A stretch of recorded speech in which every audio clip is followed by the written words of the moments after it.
मेरे प्यारे कृष्ण भक्तों को मेरा प्यार भरा राधे राधे। आज हम श्रीमद् भागवत के तृतीय स्कंद के 14वें अध्याय में प्रवेश करेंगे, जिसमें दिति का गर्भधारण के बारे में बताया गया है। श्री सुखदेव जी कहते हैं, राजन, प्रयोजनवश सूकर बने श्री हरि की कथा को मैत्री जी के मुख से सुनकर भी भक्ति व्रतधारी विदुर जी की पूर्ण तृप्ति न हुई, अतः उन्होंने हाथ जोड़कर फिर पूछा। विदुर जी ने कहा, मुनिवर, हमने यह बात आपके मुख से अभी सुनी है कि आदि दैत्य हिरण्याक्ष को भगवान यज्ञ मूर्ति ने ही मारा था।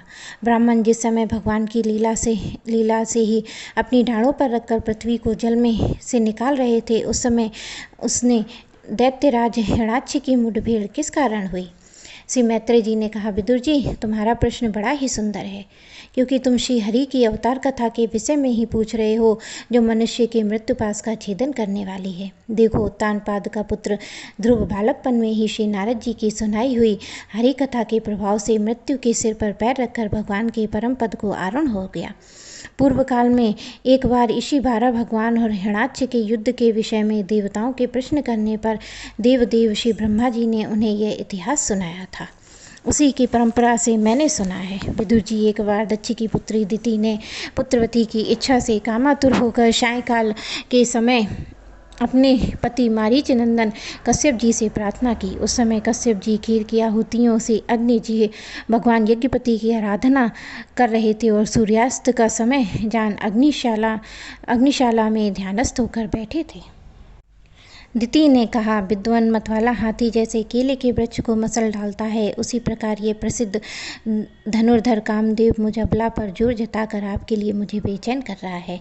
आप अपनी पुत्रवती सौतों की सुख समृद्धि को देखकर मैं ईर्ष्या की आग से जली जाती हूँ, अतः आप मुझ पर कृपा कीजिए और आपका कल्याण हो। जिनके गर्भ से आप जैसा पति पुत्र रूप से उत्पन्न होता है, वे स्त्रियां ही अपने पतियों के द्वारा सम्मानित समझी जाती हैं। उनका सुयश संसार में सर्वत्र फैल जाता है। हमारे पिता प्रजापति दक्ष का अपनी पुत्रियों पर बड़ा स्नेह था। एक बार उन्होंने हम सबको अलग बुलाकर पूछा कि तुम किसे अपना पति बनाना चाहती हो। वे अपनी संतान की सब प्रकार की चिंता रखते थे, अतः हमारा भाव जानकर उन्होंने उनमें से 13 पुत्रियों को, जो आपके गुण स्वभाव के अनुरूप थीं, आपके साथ ब्याह दिया। अतः मंगल मूर्ति कमल नयन, आप मेरी इच्छा पूर्ण कीजिए, क्योंकि हे महात्मा, आप जैसा महापुरुषों के पास दीन जनों का आना निष्फल नहीं होता है। विदुर जी दिति कामदेव के वेग से अत्यंत बेचैन और बेबस हो रही थी। उसी से इसी प्रकार की बहुत सी बातें बनाते हुए दीन होकर कश्यप जी से प्रार्थना की। तब उन्होंने समधर वाणी में समझाते हुए कहा, वीरू, तुम्हारी इच्छा के अनुसार मैं अभी अभी तुम्हारा प्रिय अवश्य करूँगा। भला जिनके द्वारा अर्थ धर्म काम तीनों की सिद्धि होती है, अपनी ऐसी पत्नी की कामना कौन पूर्ण नहीं करेगा। माननीय स्त्री को तो त्रिविध पुरुषों की कामना वाले पुरुष का आधा अंग कहा गया है। उस पर गृहस्थी का भार डालकर पुरुष निश्चिंत होकर विचरता रहता है। हे गृहेश्वरी, तुम जैसी भार्या के उपकारों का बदला तो हम और अथवा कोई भी गुणग्राही पुरुष अपनी सारी उम्र अथवा जन्मांतर में पूर्ण रूप नहीं चुका सकता है। तो भी तुम्हारी इस संतान प्राप्ति की इच्छा से मैं यथाशक्ति अवश्य पूर्ण करूँगा, परंतु अभी तुम एक मुहूर्त ठहरो, जिससे लोग मेरी निंदा न करें। यह अत्यंत घोर समय राक्षस घोर जीवों का है और देखने में बड़ा भयानक है। इसमें भगवान भूतनाथ अपने गण भूत प्रेत आदि घुमा करते हैं। साध्वी, इस संध्या काल में भूत भावन भूतपति भगवान शंकर अपने गण भूत प्रेतादियों को साथ लिए बैल पर चढ़कर विचरा करते हैं, जिनका जटाजूट शमशान भूमि से उठे हुए बमंडर की धूल से दूषित होकर दिव्यमान हो रहा है, तथा जिनके सुवर्ण कांति और गौर शरीर में भस्म लगी है, वे तुम्हारे देवर महादेव जी अपने सूर्य चंद्रमा और अग्नि रूप तीनों नेत्रों से सभी को देखते रहते हैं। संसार में उनका ना कोई अपना है, ना पराया है, ना कोई अधिक आदरणीय है, ना निंदनीय है। हम लोग तो उनके प्रकार के व्रतों का पालन करके ही उनकी माया को ग्रहण करना चाहते हैं, जिसे उन्होंने भोग लात मार दी है। विवेकी पुरुष अविद्या और ऋण हटाने की इच्छा से उनके निर्मल चरित्र का गान किया करते हैं। उनसे बढ़कर तो क्या उनके सामने कोई नहीं है, और उन तक केवल सत्य पुरुषों की ही पहुँच है। यह सब होने पर भी वे स्वयं पिशाचों सा आचरण करते हैं। यह नर शरीर कुत्तों का भोजन है। जो अविवेकी पुरुष आत्मा न मानकर वस्त्र आभूषण माला चंदनादि इससे इसको सजाते संवारते रहते हैं, वे अभागी ही आत्माराम भगवान शंकर के आचरण पर हंसते हैं। मैत्री जी कहते हैं, पति के इस प्रकार समझाने पर भी कामातुर दिति ने वैश्या के समान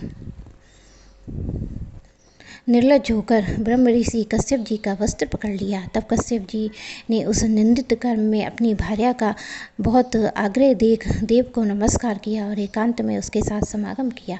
फिर जल में स्नान, प्राण और वाणी का संयम करके विशुद्ध ज्योतिर्मय संतान ब्रह्म का ध्यान करते हुए उसी का जाप करने लगे।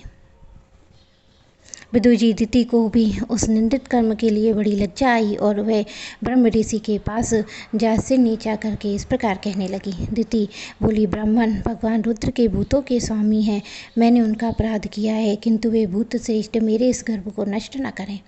मैं भक्त वत्सल, कल्पतरु, उग्र और रुद्र रूप महादेव जी को नमस्कार करती हूँ। वे सत्य पुरुषों के लिए कल्याणकारी एवं दंड देने वाले भाव से रहित हैं, किंतु दुष्टों के लिए क्रोध मूर्ति हैं। हम स्त्रियों पर तो व्याध भी दया करते हैं, फिर वे सतीपति मेरे बहनोई और परम कृपालु, अतः मुझ पर प्रसन्न हो। श्री मैत्री जी ने कहा, विदुर जी, प्रजापति कश्यप ने सायंकालीन संध्या वंदनादि कर्म से निवृत्त होकर देखा कि दिति थरथर कांपती हुई अपनी संतान के लौकिक और परलौकिक उन्नति के लिए प्रार्थना कर रही है। तब उन्होंने उससे कहा, कश्यप जी ने कहा, तुम्हारा चित्त काम वासना से मलिन था, वह समय भी ठीक नहीं था और तुमने मेरी बात भी नहीं मानी, देवताओं की भी अवहेलना की है। अमंगलमयी दंडी तुम्हारी कोख से दो बड़े अमंगल और अधम पुत्र होंगे। वे बार बार संपूर्ण लोक और लोकपालों के अपने अत्याचारों से रुलाएंगे।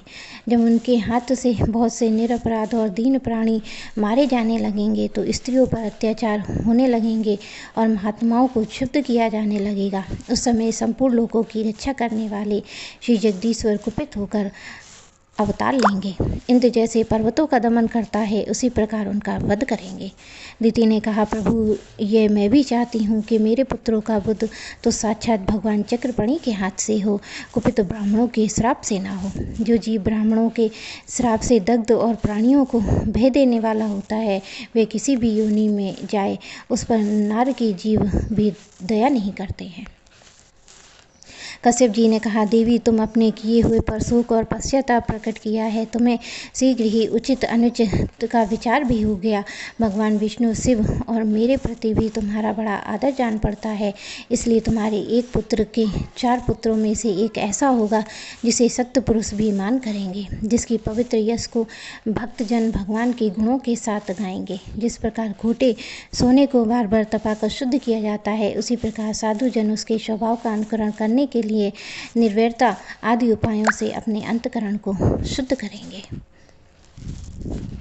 वे विषयों में अनासक्त, शीलवान और गुणों का भंडार तथा दूसरों की समृद्धि, सुख दुख में दुख मानने वाला होगा। उसका कोई शत्रु न होगा